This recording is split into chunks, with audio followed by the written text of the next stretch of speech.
Hello, welcome to Go Beyond Betty. It is November, it is the month of gratitude and Thanksgiving, so we are going to make a meal today that it is the exact same amount of work to do one for us and one for somebody else. So we're going to make a stuffed pork loin. You can always stuff it with all kinds of things. Today we're going to kind of go with an Italian, sun-dried tomatoes, onions, spinach, that kind of thing. We're going to surround it with delicious fall roasted vegetables. So let's get started with our stuffing part. We're going to start with a couple onions. Since I'm doing two big pork roasts, I'm going to do two small onions. You could do one big sweet onion. That kind of onion doesn't matter because we're really going to cook it down. And if you're giving this away and there's kids, I sometimes will just grind these up in the food processor and the flavor is there, but the onion piece is not, so that kids will still eat it. So I'm just going to cut these up into a fine dice. I'm going to get Big Bertha. You don't need something that big. I just happen to have it there at probably a medium-high heat while I'm chopping the onions.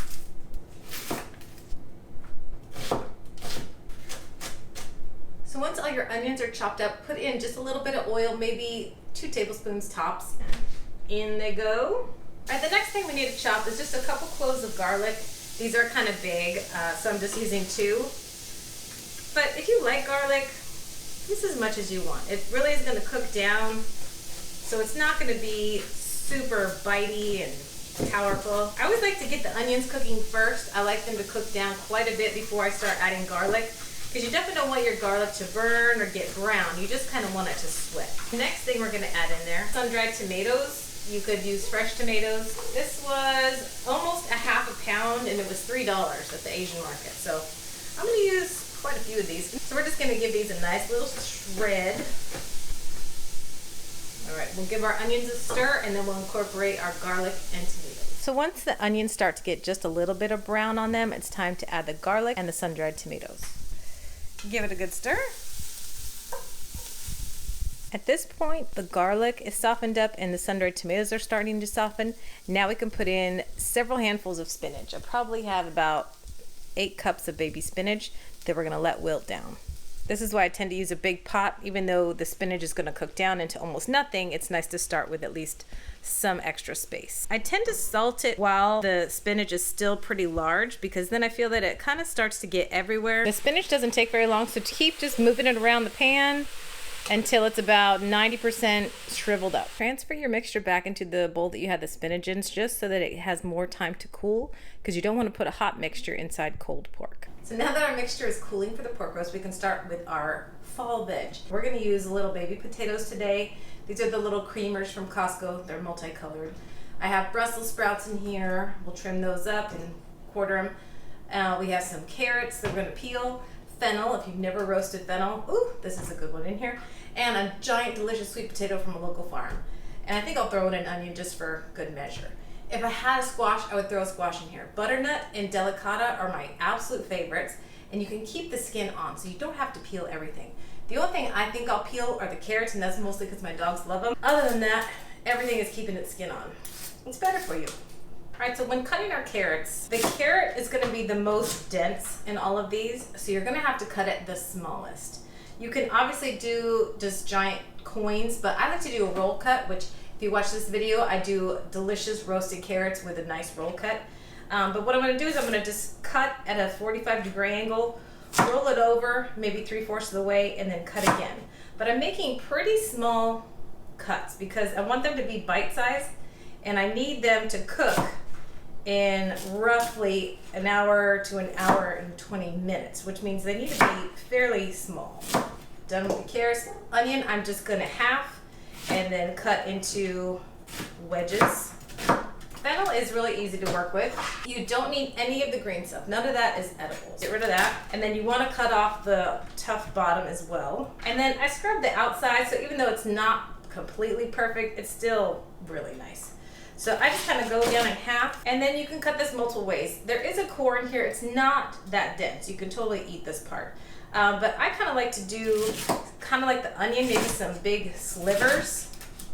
If you think they're too big, they probably are, you can cut them in half again. But it's such a different flavor. It's a little bit licoricey, but in a good way. I'm not a big licorice fan, but I love fennel. I love it raw, cooked.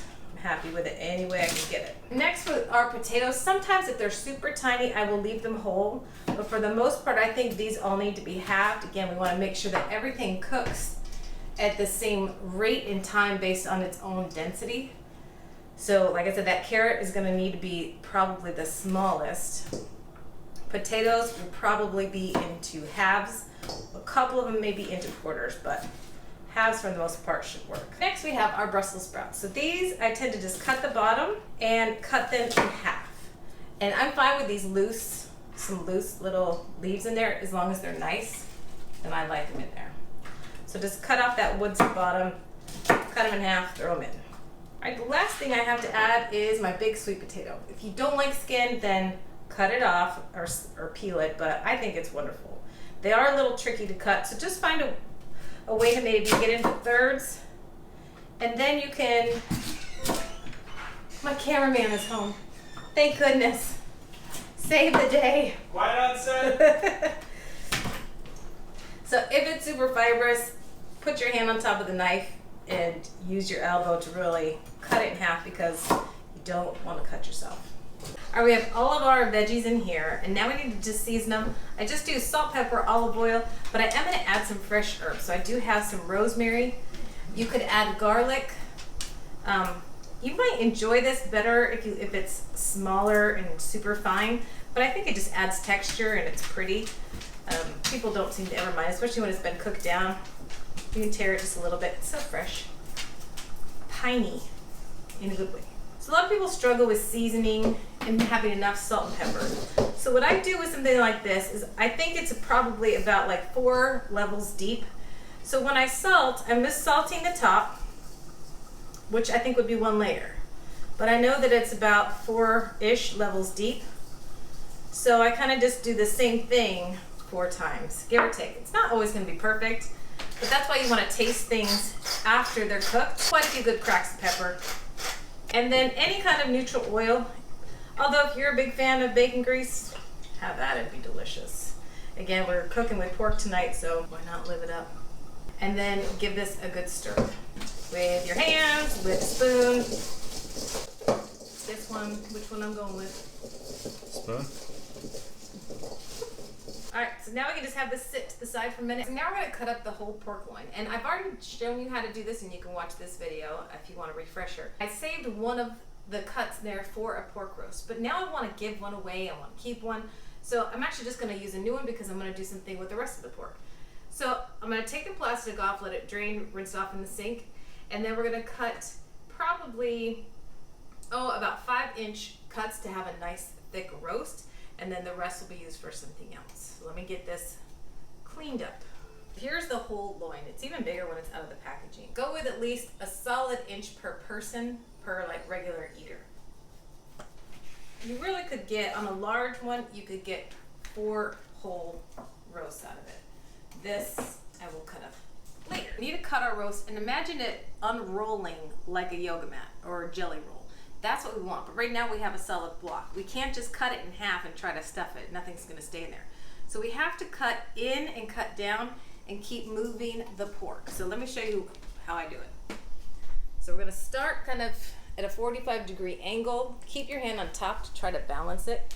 And just do it slow. Just start cutting downward, watching your knife below, keeping it maybe 1/2 inch or so, and then be pulling this part back.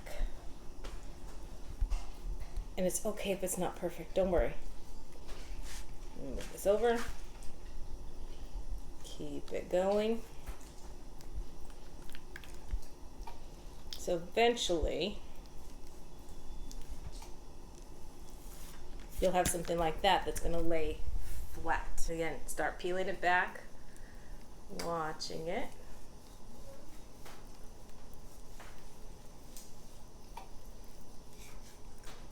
This one's going to be longer. I want a good amount of salt on the inside of these. I like my pork salty. And again, we did season the stuffing or the filling part, but you still want a good amount of salt all on the inside. And same with the outside. So while you're here, flip it with your dirty hand, salt with your clean hand. And don't take off that little fat on the top of it. That's nothing. It's gonna cook up wonderfully. So they're all seasoned and ready. I'm gonna divide my mixture in half and just put it on top of the pork. If you have a little bit of lemon juice or something to brighten that up, that'd be great, because anytime you have spinach, you want a little brightness in it. I am gonna put just a couple little tiny droplets. I meant to do that beforehand, but I forgot. And this is just white wine vinegar, so it's a lot more mellow than a strong vinegar. So work that in, spread it out. Another thing we're gonna add is some Parmesan cheese. I always have some frozen, so it's already pre-shredded. It's a high quality one that I don't have to do the work. Yay, Costco. We're not worrying about toothpicks, securing things. We're not doing any of that.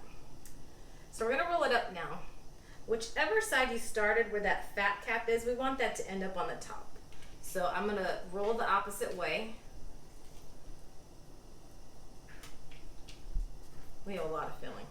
Worry not. Okay, yeah. There we go. One in, and all this good stuff, just poke it back inside. All right, we're rolling this way. All right, I've already preheated our oven to 450 degrees. So anytime you're roasting meat, you want to start at a really high temperature. And the purpose of doing that is you want to seal, make some kind of seal on top of the meat. So we want to get a little bit of a crust, and then we're going to drop the temperature down a little bit. All right, so I'm going to put some good cracked pepper on top. And there's a couple ways that you can do this. So it depends how much you like veggies, how many you wanted to do. But this is probably too many veggies to just roast in this tight little pan, because we're gonna find that the pork will get done, the veggies will still be a little bit crunchy. So I am gonna put one layer in here because it'll make the pork better, the pork will make the veggies better. It just works out well that way. But just a small layer. The rest I'm going to put on some kind of lined sheet pan. I always use a Silpat, but you could use parchment or foil if you need to. So again, just a thin layer of veg. All the rest of these will go onto the sheet pan. Everything in the oven, 450 degrees for a half an hour. So depending on how big of a roast you did, it's going to take roughly an hour 20 to an hour and 30 minutes. So look below in the description.